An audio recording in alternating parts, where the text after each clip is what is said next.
Hello everyone, how are you all? कैसे हैं आप लोग? I am back with another video and another topic. And guys, आज हमारा टॉपिक है व्हाट इज इकोनॉमिक प्लानिंग। यानी इकोनॉमिक प्लानिंग होती क्या है और इसके अंदर क्या क्या हम लोग काम करते हैं और इकोनॉमिक प्लानिंग की हमें जरूरत क्यों पड़ी, यानी इंडिया ने इकोनॉमिक प्लानिंग क्यों करी।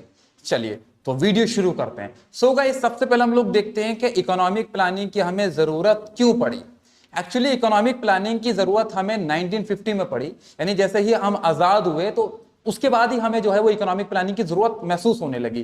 अब उसके पीछे का रीजन क्या है? सबसे पहला रीजन है हमारा, यानी जो रीजन है सबसे पहला वो है हमारा कि बैकवर्ड इकोनॉमी, यानी हमारी जो इकोनॉमी थी वो बैकवर्ड इकोनॉमी थी, यानी बैकवर्ड था हम लोग, यानी पूरे तरीके से पिछड़े हुए थे, जिसमें जीडीपी भी हमारी जो है वो कम थी और हमारा जो है पर कैपिटा इनकम भी कम थी, यानी हम लोग जो है वो बिल्कुल पिछड़े हुए थे।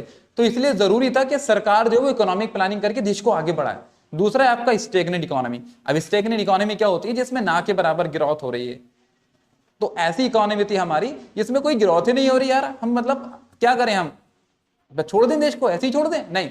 तो इसीलिए सरकार को इकोनॉमिक प्लानिंग की जरूरत पड़ी। नेक्स्ट है आपका लो जीडीपी एंड लो इन्वेस्टमेंट, यानी तो जीडीपी भी कम है और इन्वेस्टमेंट भी कम है। अब इन्वेस्टमेंट इसलिए कम है क्योंकि अभी आजाद हुआ है देश। अब ऐसी कंडीशन में बाहर के लोग क्यों तुम्हारे देश में पैसा लगाएंगे, और प्राइवेट वाले जब तक पैसा लगाएंगे नहीं तब तक उनको फैसिलिटीज नहीं मिलेगी, इंफ्रास्ट्रक्चर नहीं मिलेगा। तो इसीलिए सरकार को जरूरत हुई कि जब कोई नहीं कर रहा, जब कोई देश को आगे नहीं बढ़ा रहा, तो सरकार की जिम्मेदारी है ना कि सरकार आगे बढ़ाए। तो इसलिए सरकार ने इकोनॉमिक प्लानिंग को शुरू किया और यह हुआ आपका 1950 में, यानी जब आपका प्लानिंग कमीशन को बनाया गया पहली बार। अब इसने जो प्लान बनाया वो बनाया आपका 5 इयर्स, यानी ऐसा नहीं कि एक साल का, यानी 5 ईयर की प्लानिंग होती थी। हमारा एक टारगेट होता था कि हमें आने वाले 5 सालों में क्या क्या करना है, यानी एजुकेशन में क्या करना है, इंफ्रास्ट्रक्चर में क्या करना है, और आपका इंडस्ट्रीज में, मेडिकल में क्या क्या करना है। ये हम लोग 5 ईयर प्लानिंग बना के करते थे। और जो प्लानिंग कमीशन ने फर्स्ट 5 ईयर प्लान बनाया वो बनाया आपका 1951 में। 1951 में पहला 5 ईयर प्लान आता है। उसके अलावा और भी 5 ईयर प्लान आए जो आप अपनी बुक्स में स्टडी कर सकते हैं।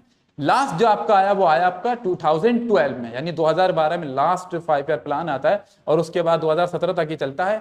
और उसके बाद जो है वो आपका ये प्लानिंग कमीशन को एकदम से निरस्त कर दिया जाता है, सस्पेंड कर दिया जाता है, और उसके बाद में जो है वो नीति आयोग को लाया जाता है। अब हम लोग एक बात समझेंगे इसमें कि हमारे जो ये 5 ईयर प्लान थे, हम लोग इसको पर्सपेक्टिव प्लान भी बोलते हैं, यानी बहुत फैले हुए प्लान भी बोलते हैं, क्योंकि भाई इसके अंदर जो प्लानिंग होती है ना वो 5 ईयर की प्लानिंग होती है और पूरे देश की प्लानिंग होती है, यानी कि सिर्फ उत्तर प्रदेश या दिल्ली या झारखंड, इसका हम लोग पूरे देश को लेके चलते हैं साथ में। समझ में आ रहा है नहीं आ रहा है? अब हम लोग इसमें आगे देखते हैं कि इसके अंदर हम लोग, यानी इसकी रेंज क्या होती है। अब इस इकोनॉमिक प्लानिंग की रेंज की अगर बात करें तो पहला आता है आपका रिसोर्स एलोकेशन। तो नंबर 1 आप ये देखते हैं कि इस कंट्री की जो रिसोर्सेज हैं उसका एलोकेशन कैसे किया जाए। कहीं ऐसा ना हो कि जो कंट्री के रिसोर्सेज हैं वो सिर्फ एक स्टेट ही इस्तेमाल कर ले, या पर्टिकुलर बिजनेस हाउसेज इस्तेमाल कर लें, या सिलेक्टेड लोग इस्तेमाल कर लें, पूरा देश उसको इस्तेमाल करे, पूरा देश उसको तरक्की करे। पहले नंबर पर रिसोर्स एलोकेशन। दूसरा है आपका इंप्लीमेंटेशन ऑफ 5 ईयर प्लान, यानी हम लोग प्लानिंग के अंदर ये देखते हैं कि यार हमारे 5 ईयर प्लान क्या हैं और हमको इसको इंप्लीमेंट कैसे करना है, यानी इसको लागू कैसे करना है। ये सारा काम हम लोग जो है इसमें प्लानिंग में करते हैं।